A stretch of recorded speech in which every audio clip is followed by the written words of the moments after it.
26 सितंबर 2025 को मध्य प्रदेश के मुख्यमंत्री डॉक्टर मोहन यादव ने भोपाल में आयोजित अर्बन ट्रांसफॉर्मेशन समिट 2025 को संबोधित करते हुए कहा कि बालाघाट जिला जो कभी राज्य का सबसे अधिक नक्सल प्रभावित क्षेत्र था, आज उस छवि से बाहर आ रहा है। मार्च 2026 के बाद लाल सलाम को समाप्त कर प्रदेश पूरी तरह से नक्सलवाद मुक्त हो जाएगा।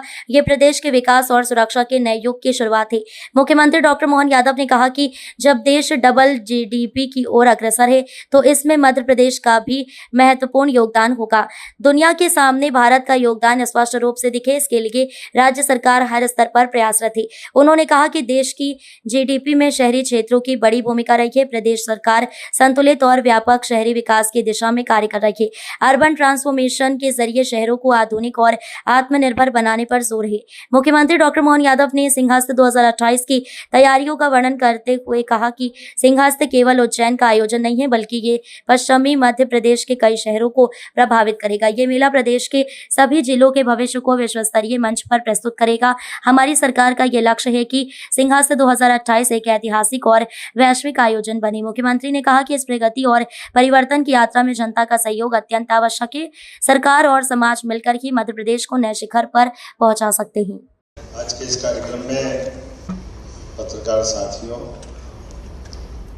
विषय यशस्वी प्रधानमंत्री के नेतृत्व में बदलते दौर में भारत की बदलती तस्वीर की तरफ से जोड़ते हुए हम प्रधानमंत्री जी के माध्यम से 2014 और 2014 के पहले का भारत और कमोवेश उसी सिलसिले में देखें तो मध्य प्रदेश के संदर्भ में 2004 के पहले का मध्य प्रदेश और 2004 के बाद का मध्य प्रदेश, ये दोनों इसी तरह से देखेंगे तो बहुत सारी चीज़ों का समाधान भी निकलेगा और बदलते दौर में हमारी यहाँ की संभावनाओं पे अच्छे से बात हो पाए।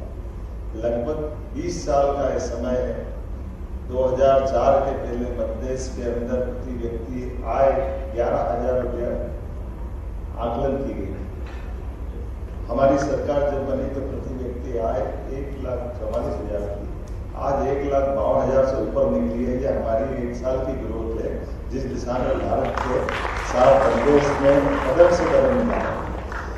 मैं बता रहा हूँ कि सभी क्षेत्रों में समान रूप से 1956 में हमारे अगर किसानों की गेहूं की कीमत 94 रुपये क्विंटल थी, उल्लेख देने का इकोनॉमिक्स टाइम से तो जरूर जोड़ना चाहूँगा, वो कितना अंतर आया है।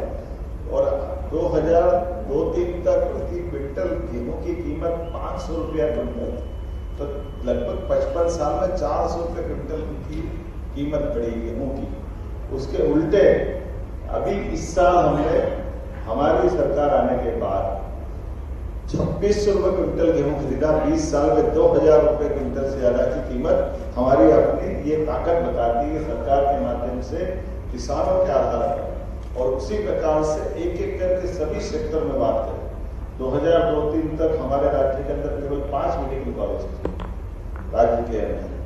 आज की स्थिति में जब हम अपनी सरकार चलाने जाए तब तक ये 33 हो गए और अभी 1 साल में 7 मेडिकल कॉलेज हमने खोल दिए और 4 के MOU कर लिए। 11 मेडिकल कॉलेज 1 साल के अंदर हमारे राज्य में खोले गए। एग्रीकल्चर कॉलेज की बात करें तो एग्रीकल्चर कॉलेज में भी वही हाल था। हमारे यहाँ 2 राज्य में 2 यूनिवर्सिटियाँ थी एग्रीकल्चर। हमने समय के साथ बदलते हुए, जब कृषि आधारित हमारा राज्य है, कृषि का उत्पादन भी बढ़ना चाहिए, लेकिन कृषि से जुड़े हुए भविष्य के स्नातक भी निकलना चाहिए, PG भी निकलना चाहिए। इसीलिए हमारी सरकारी विश्वविद्यालय में से आज की स्थिति में 11 विश्वविद्यालय में BSc एग्रीकल्चर, हॉर्टिकल्चर सारे सब्जेक्ट खोल करके कहाँ एक तरफ हमारे पास 400 विद्यार्थी थे, आज की स्थिति में 6,000 विद्यार्थी हमारे एग्रीकल्चर से पढ़कर निकलने वाले अपने राज्य में बना है। और केवल एग्रीकल्चर नहीं, सभी सेक्टर में समान रूप से आयुर्वेदिक कॉलेज की अगर बात करें, 40 साल से हमारे केवल 7 मेडिकल कॉलेज आयुर्वेदिक थे, लेकिन आज 1 साल के अंदर हमने 8 मेडिकल कॉलेज खोल दिए और 4 पाइपलाइन में। एक एक करके PM एक्सीलेंस कॉलेज की बात करें तो पूरे प्रदेश के अंदर 55 जिलों के अंदर हमने 55 PM एक्सीलेंस कॉलेज खोले। अलग अलग प्रकार के शांतिमय विद्यालयों की अगर आप बात करेंगे तो वो भी आप अपने वर्तमान के दौर से देखेंगे। एग्रीकल्चर से आगे बढ़े, हेल्थ से, एजुकेशन से, जो मूल सब्जेक्ट हमारा है, हमारे शहरीकरण को लेकर के नगर नियोजकों को हमने अपने विकास की कल्पना में थोड़ा संशोधन किया। जब हम नगर की शहरीकरण की बात करते हैं तो केवल आवासीय और कमर्शियल में उलझने के बजाय आवासीय कमर्शियल तो होना ही चाहिए, लेकिन आवासीय कमर्शियल के साथ औद्योगिकरण की बात भी होना चाहिए।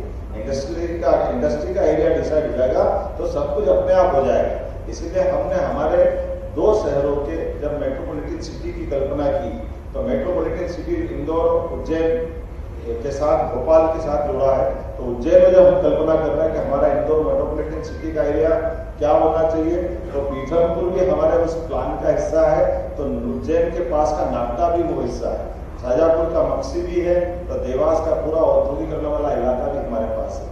उज्जैन की विक्रम उद्योगपुरी भी है।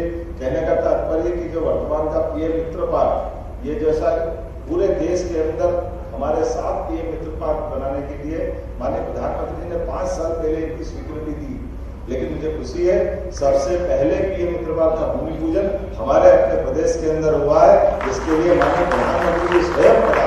आज के इस अवसर पर मैं पुनः आपका इस अच्छे विचार मंच का स्वागत करता हूँ, अभिनंदन करता हूँ।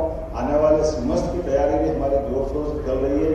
जितने प्रकार के काम हो सकते हैं, सिमस्त केवल उज्जैन का नहीं, यह हमारे पश्चिमी मध्य प्रदेश के कई सारे शहरों का, भोपाल से प्रभावित होकर के हमारे बॉर्डर के सभी जिले, चाहे खंडवा हो, मंदसौर हो, रतलाम हो, अन्य राज्यों से लगे हुए इलाके से लेकर के पूरे मालवा को प्रभावित करने वाला है। ऐसे में हमारे सभी जिलों करके भविष्य का एक विश्व स्तरीय जो मेला होने वाला है, उस पर भी हम बहुत अच्छे से काम कर रहे हैं। तो आइए हम सब मिलकर मध्य प्रदेश की प्रगति में आप सबका भी योगदान चाहते हुए मेरी बात को विराम देता हूँ। बहुत बहुत धन्यवाद। भारत माता की जय।